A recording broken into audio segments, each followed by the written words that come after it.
ആകാശവാണി നമസ്കാരം. പ്രത്യേക വാർത്താ ബുള്ളറ്റിൻ വായിക്കുന്നത് അഞ്ജന പുതിയമഠം. രാജ്യത്ത് 18ാം ലോക്സഭയിലേക്ക് 7 ഘട്ടങ്ങളായി നടന്ന തെരഞ്ഞെടുപ്പിന്റെ വോട്ടെണ്ണൽ നാളെ നടക്കും. രാവിലെ 8 മണി മുതൽ വോട്ടെണ്ണൽ ആരംഭിക്കും. തപാൽ ബാലറ്റുകൾ എണ്ണിത്തുടങ്ങി അരമണിക്കൂറിന് ശേഷമായിരിക്കും വോട്ടിംഗ് യന്ത്രത്തിലെ വോട്ടുകൾ എണ്ണുക. ലോക്സഭാ തെരഞ്ഞെടുപ്പിന്റെ വോട്ടെണ്ണലിനായി കേരളത്തിൽ 20 കേന്ദ്രങ്ങളാണ് സജ്ജമാക്കിയിരിക്കുന്നത്. സുതാര്യവും സുരക്ഷിതവുമായി വോട്ടെണ്ണൽ പ്രക്രിയ പൂർത്തിയാക്കാനുള്ള നടപടികളെല്ലാം സ്വീകരിച്ചതായി മുഖ്യ തെരഞ്ഞെടുപ്പ് ഓഫീസർ സഞ്ജയ് കൌൾ അറിയിച്ചു.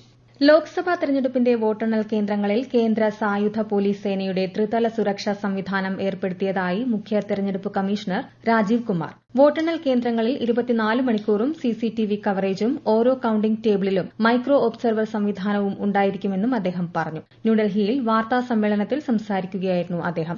ഇത്തവണത്തെ ലോക്സഭാ തെരഞ്ഞെടുപ്പിൽ രാജ്യത്തെ 64.2 കോടി വോട്ടർമാർ സമ്മതിദാനാവകാശം വിനിയോഗിച്ചതായി മുഖ്യ തെരഞ്ഞെടുപ്പ് കമ്മീഷണർ അറിയിച്ചു. ലോക്സഭാ തെരഞ്ഞെടുപ്പിന്റെ ഫലം പൊതുജനങ്ങൾക്കും മാധ്യമങ്ങൾക്കും തത്സമയം അറിയാൻ ഏകീകൃത സംവിധാനം സജ്ജമാക്കി തെരഞ്ഞെടുപ്പ് കമ്മീഷൻ. results.eci.gov.in എന്ന വെബ്സൈറ്റ് വഴിയാണ് ഫലം തത്സമയം ലഭ്യമാവുക. വോട്ടർ ഹെൽപ്പ് ലൈൻ ആപ്പ് വഴിയും തത്സമയ വിവരം ലഭ്യമാക്കും.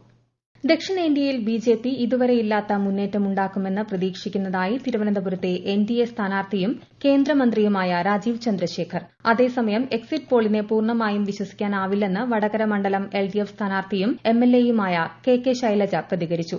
എക്സിറ്റ് പോൾ ഫലങ്ങൾക്ക് വിപരീതമായിരിക്കും ലോക്സഭാ തെരഞ്ഞെടുപ്പ് ഫലങ്ങളെന്ന് മുതിർന്ന കോൺഗ്രസ് നേതാവ് സോണിയാഗാന്ധി ന്യൂഡൽഹിയിൽ അഭിപ്രായപ്പെട്ടു. വോട്ടെണ്ണലിന് മണിക്കൂറുകൾ മാത്രം അവശേഷിക്കെ ജമ്മുകശ്മീരിലെ ജമ്മു കത്വ ജില്ലകളിലെ വോട്ടെണ്ണൽ കേന്ദ്രങ്ങളിലും പരിസരങ്ങളിലും ത്രിതല സുരക്ഷ സജീവമാക്കി.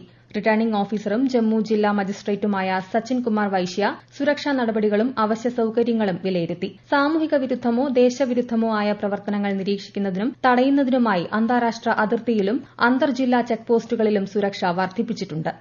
വോട്ടെണ്ണലിനോട് അനുബന്ധിച്ച് നാളെ പ്രത്യേക വാർത്താ ബുള്ളറ്റിനുകളും തിരഞ്ഞെടുപ്പ് പരിപാടികളുമായി ആകാശവാണി പ്രാദേശിക വാർത്താ വിഭാഗം ജനങ്ങളിലേക്ക്. ആകാശവാണി ദിനവും പ്രക്ഷേപണം ചെയ്യുന്ന വാർത്തകൾക്ക് പുറമെ വോട്ടെണ്ണലിന്റെ തത്സമയ വിവരങ്ങൾ ഉൾപ്പെടുത്തി നാളെ രാവിലെ 8:30 മുതൽ അരമണിക്കൂർ ഇടവിട്ട് പ്രത്യേക വാർത്താ ബുള്ളറ്റിനുകൾ ഉണ്ടാകും. ഉച്ചയ്ക്ക് ശേഷം 1 മണിക്കൂർ ഇടവിട്ടും പ്രത്യേക ബുള്ളറ്റിനുകളിലൂടെ ഏറ്റവും പുതിയ വിവരങ്ങൾ ആകാശവാണിയിൽ ലഭ്യമാകും. വിവിധ മേഖലകളിലെ വിദഗ്ധരെ ഉൾപ്പെടുത്തി പ്രത്യേക തെരഞ്ഞെടുപ്പ് പരിപാടികളും ആകാശവാണിയിലൂടെ കേൾക്കാവുന്നതാണ്. ശമനമില്ലാത്ത വേനൽ ചൂടിൽ ദേശീയ തലസ്ഥാനത്തെ ജലക്ഷാമം പരിഹരിക്കാൻ ഡൽഹി, ഹരിയാന, ഹിമാചൽ പ്രദേശ് സംസ്ഥാനങ്ങളുമായി അപ്പർ യമുന റിവർ ബോർഡിന്റെ അടിയന്തര യോഗം ചേരാൻ സുപ്രീംകോടതി ഇന്ന് കേന്ദ്രത്തോട് നിർദ്ദേശിച്ചു.